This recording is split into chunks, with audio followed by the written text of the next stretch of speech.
All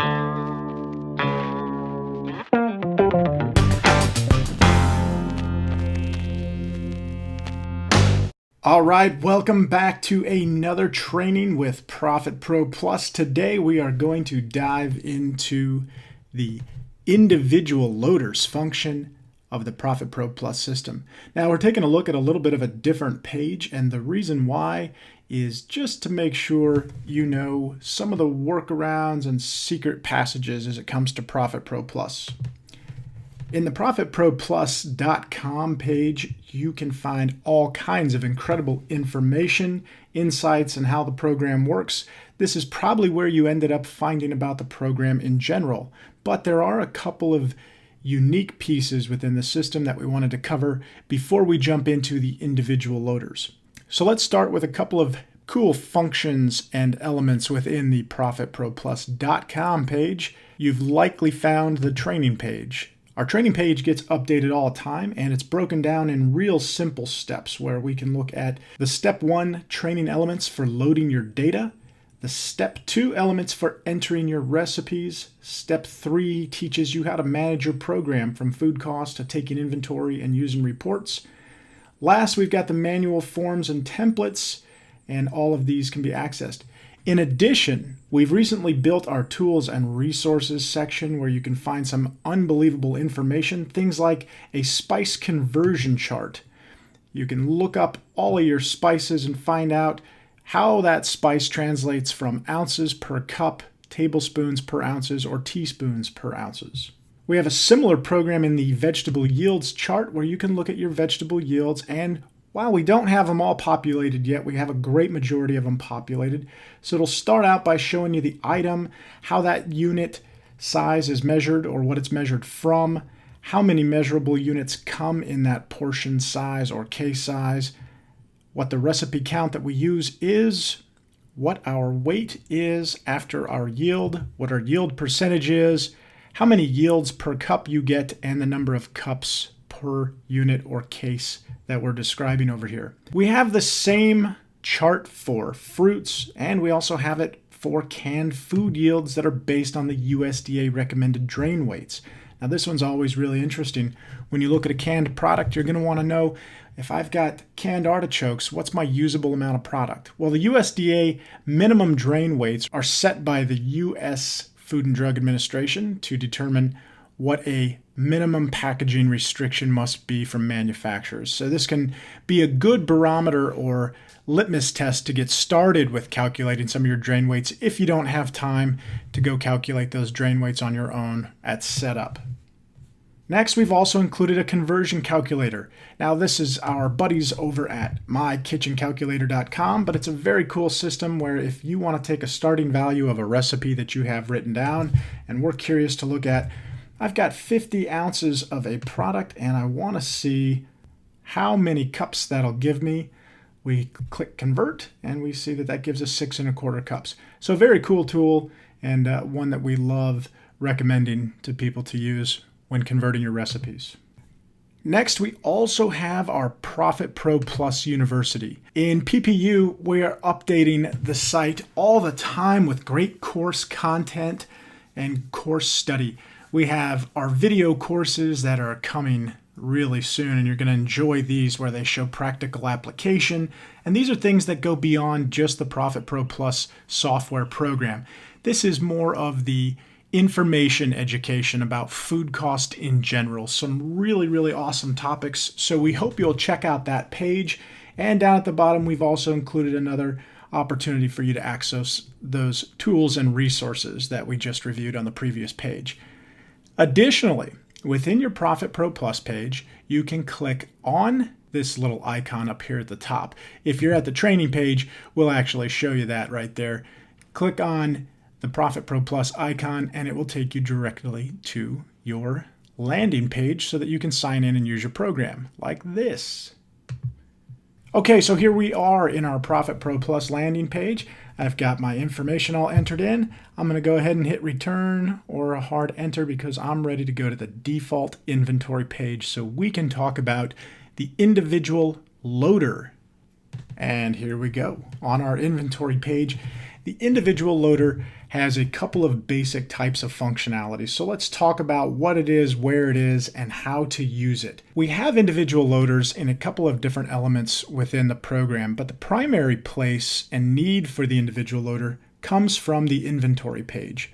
Where we typically need to add items are those unique one-offs, and those one-offs exist with specialty manufacturers, distributors, product that maybe we bought online, research that we might have done on our current vendor or distributor's website to find a product in researching maybe a new menu, or perhaps we're going to be doing a catering and somebody has asked for a catering bid. So we might want to incorporate these items into our product list so that we can forecast a food cost, so that we can budget either for the new menu or to give a quote on a catering function. Or maybe somebody is having a special event at your restaurant and they've requested a unique one-off item. We do want to figure and calculate the cost so we know how much to charge, but it may not be something that we perpetually order after the one and only time. So instead of using the auto loader or the manual loader in this particular case, the manual loader and the auto loader are great for big blocks of data. But when it comes to your one-off item, something you get at the grocery store, specialty vendor online, the best way to incorporate that product into your inventory list is by using the individual loader. And that individual loader is tucked right in here at the top on the black header bar under New. When we click the New, it's going to give us a pop-up box that gives us the opportunity to put in our individual item. So first we can select the source. If it's from a source that we currently use, we can select that. If not, we don't have to pick a source. It's not critical. As far as the item code, we tend to like to put an item code in of some sort, even if that item code is just a way that you're going to remember it. What I'll typically do is I'll put in the date so that I know when I added this item, and maybe that'll refresh me as to why. So as it is June 1st of 2015, that's the item code I'm going to use. In my description, I want to do a gluten-free bun. This bun is a bun that I get from a particular baker. I call in my order and the baker does a drop-off on a case of these frozen buns for me once a week. It's the only item I get from them, so that's why I'm going to use this one as an example.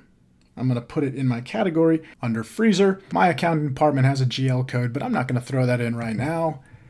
I am going to pay $28.45 for a case of these buns.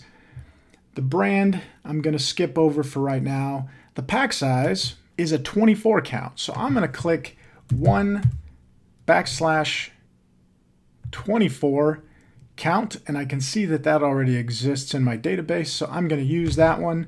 Click over on any box off of that box and it will auto-populate. So now I see my number of packs. It's one pack, 24 units in a pack. Now here, it's recognizing that the unit cost for this 24 count is by an ounce. So I could do one of two things. I see that that's not right. I could go up here to my pack size and I could change it to an each. And here is the each in the list. So I can use this, and now it's broken it down for me properly. The alternative is I could just simply select the recipe units and I could have changed my ounce to each, and that would have given me the same outcome. Now in here I also have my yield. With my gluten-free bun, I'm going to get 100% yield, so I don't have to make any adjustments. But if I was buying a different product that did require a yield conversion, like the one we were talking about just a minute ago when we were on the ProfitProPlus.com page, when I pulled up the USDA drain weight specifications, we talked about an item like canned artichokes. If I was buying 6 number 10 cans of artichokes and there's 104 ounces per 6 number 10 can, but only 60 ounces of usable product, I could type in 61% or 60.25% of total usable yield for this product, and that would change my price. To show this as an illustration, let me just type that in. Let's say I only get 75% yield out of this product, and you can see that that increased my unit cost to $1.58. Now, because this is 100% usable product, we're going to change it back, and we're back at our original price per bun of $1.19. And wow, are these gluten-free buns expensive. I'm sure we all know that. I'm going to click Save, and now I'm going to look up that item in my inventory list. So I can just type in the word gluten. Any word that's in the description, I click Contains, and here it goes. It takes me to my specific item. I can see all of the information that comes across. Now, if I was going to put this in a recipe for a temporary use or reason, this is the type of example that would cause me to want to use my R&D recipes, something that's not going to go into the mainstream, count against my PMix sales, or even get incorporated or counted into inventory. So that would be a great place to put it. But we're going to cover the R&D section of recipe building in another training. After I'm done with this item, let's say it was a temporary item, I now have the option to delete the item if I was only using it as a marker to calculate some cost, or I can leave it there. This is something you're going to want to manage if you're adding and looking at a lot of different product. It's better to keep a clean inventory list with only the items that you use so that the list doesn't become too convoluted. So for this example, I am going to delete this item. It'll give me a prompting box asking me if I'm sure I want to delete it. I'm going to say yes. So at this point, I can return back to my inventory screen by either clicking my inventory button, or I can go to my description, click no filter, and now I'm back at my main inventory screen. So we added a couple of other elements to this training because this one is so short, but hopefully you feel comfortable now with the individual loader, when, why, and how you should use it, how to manage it, and how to delete it when you're done with it. So thanks for tuning in to this episode, and we will see you on the next training video.